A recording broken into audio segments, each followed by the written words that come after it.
নমস্কার দর্শকবৃন্দ, আমি বিধায়কনাথ আর বিধায়কনাথ বাপ্পা চ্যানেলের আরেকটি পর্বে আপনাদের সবাইকে স্বাগত জানাই। আজকে আপনাদের সাথে আলোচনা করব জগন্নাথ দেবের এক ভক্তের বিষয়ে। কর্মাবাই নামের এক ভদ্রমহিলা পুরীতে ছিলেন।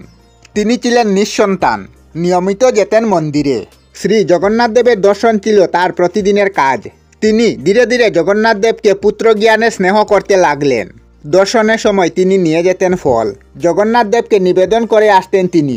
একদিন পুজো শেষ করে তিনি বাড়িতে এসে খিচুড়ি রান্না করছিলেন। তিনি ভাবলেন ফল নিবেদন না করে যদি এরকম করে খিচুড়ি নিবেদন করা যায় তাহলে মনে হয় জগন্নাথ দেবের ভালো লাগবে।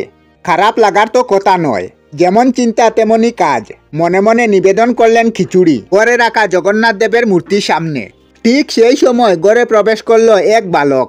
খুব খিদে পাচ্ছে, আমাকে কিছু খেতে দাও। কর্মাবাই তাকিয়ে রইলেন বালকটির দিকে এবং একটি আসন পেতে দিলেন সঙ্গে সঙ্গে। কি খাওয়ানো যায় কর্মাবাই বুঝতে পারলেন না। শেষে কিছু বুঝতে না পেরে জগন্নাথ দেবকে নিবেদন করা খিচুড়ি থালাটি বাড়িয়ে দিলেন বালকটির দিকে। মহানন্দে সেই বালকটি খেতে লাগলো। পাশে বসে পাকা করছিলেন কর্মাবাই। গরম খিচুড়ি খেতে যাতে কোনো রকম অসুবিধা না হয় সেই দিকে নজর রাখছিলেন কর্মাবাই। সেই খিচুড়িকে খুবই সন্তুষ্ট হলো সেই বালক এবং সে বলল সে প্রতিদিন এইভাবে খিচুড়ি খেতে চায়। কর্মাবাই মাথা নাড়লেন। বালকটি এটাও বলল যে প্রতিদিন সকালবেলা সে খিচুড়ি খেতে আসবে। কর্মাবাই তাকিয়ে রইলেন বালকটির দিকে আর বালকটি যেতে যেতে একটি মুড়ে গিয়ে অদৃশ্য হয়ে গেল। এইদিকে কর্মাবাইয়ের আর সময় কাটে না। কখন আসবে সেই বালক? তিনি খেতে দেবেন তাকে, পাকা করবেন তাকে, সেবা করবেন তাকে, দুচুক ভরে তাকাবেন তাকে, মহানন্দ লাভ করবেন তিনি। পরদিন সকালবেলা কর্মাবাই সব কাজ ছেড়ে দড়িয়ে দিলেন উলুন। শুরু করলেন রান্না। মনের ধারণা রান্না যেন ভালো হয়। ঠাকুর জগন্নাথ দেব তুমি সহায় হও। তোমায় প্রথম নিবেদন করব, তারপর বালকটিকে নিবেদন করব প্রসাদ। ও যেন অবশ্যই আসে। কোনো দিকে তার খেয়াল নাই। প্রার্থনা করে চলছেন আর রান্না করছেন তিনি। এইসব কথা বলছেন তিনি গুনগুন করে এবং জগন্নাথ দেবকে নিবেদন করলেন প্রসাদ। নিবেদন শেষ হতেই হাজির হলো সেই বালক। বালকটিকে দেখে কর্মাবাই খুবই খুশি হলেন। আসন পেতে বসতে দিয়ে পাকা নিয়ে আসলেন এবং বালকটিকে প্রসাদ খেতে দিলেন ও বালকটিকে দেখতে লাগলেন।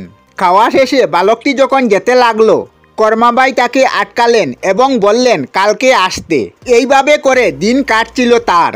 কর্মাবাইয়ের প্রতিদিনের কাজ হলো সকাল সকাল খিচুড়ি রান্না করে জগন্নাথ দেবকে নিবেদন করা, তারপর বালকটিকে খেতে দেওয়া। এরপর কাটে খিচুড়ির নানা প্রকার মশলা জোগাড়ের, উলনে জ্বালানো কাঠ সংগ্রহ করতে। এইভাবে দিনের পর দিন কাটতে লাগলো আর তার চোখে বালকটির উজ্জ্বল মুখ ভেসে উঠতে লাগলো। আর এইভাবেই তিনি জগন্নাথ দেবের সেবা করে বালকটিকে খাওয়াতে লাগলেন। এইসব ধরে তার দীর্ঘদিন মন্দিরে যাওয়া হয়নি। একদিন জগন্নাথ মন্দিরের এক পূজারী কর্মাবাইয়ের সাথে দেখা করতে এলেন এবং জিজ্ঞাসা করলেন কেন তুমি মন্দিরে এখন পূজা করতে যাও না।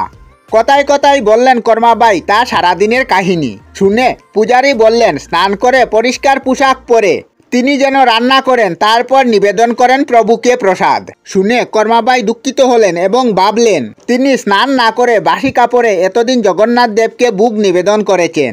এই ভেবে দুঃখ পাচ্ছিলেন তিনি। মনে মনে তিনি ক্ষমা প্রার্থনা করছিলেন জগন্নাথ দেবের কাছে। পরদিন সকালে তিনি স্নান করে শুদ্ধ কাপড় পরিধান করে ভোগের প্রসাদ রান্না করলেন তিনি। আর ওইসব করতে করতে অনেক দেরি হয়ে গেল। অবশেষে এলো সেই বালক। দেখলেন নৈবেদ্য থেকে তার সেই সুগন্ধ আসছে না আর জগন্নাথ দেব নৈবেদ্য গ্রহণ করলেন না। এখন কি হবে? কি অপরাধ হয়ে গেছে তার কাছে ভেবে ভেবে ক্ষমা প্রার্থনা করছিলেন তিনি। অবশেষে দেখলেন জগন্নাথ দেবের মুখে লেগে আছে খিচুড়ি।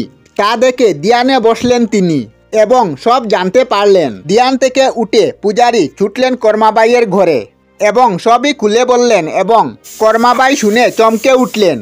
তাহলে বালকটি শ্রী জগন্নাথ দেব নিজেই ছিলেন। আনন্দে তার চোখে জল চলে এলো। পূজারীর অনুরোধে প্রতিদিন তিনি ঘুম থেকে উঠে মন্দিরে রান্নাঘরে গিয়ে বানাতেন খিচুড়ি সেই দিন থেকে এবং নিবেদন করতেন জগন্নাথ দেবের উদ্দেশ্যে। এখন পর্যন্ত সকালে নিবেদন করা হয় খিচুড়ি। বালক ভোগের একটি বিশিষ্ট পদ হচ্ছে খিচুড়ি। কর্মাবাইয়ের পুরা নাম হলো শিরমণি কর্মাবাই। আসলে তিনি ছিলেন জাট। নাগপুরে জন্ম হয়েছিল তার। 1615 সালের 20 জানুয়ারি জন্মগ্রহণ করেন।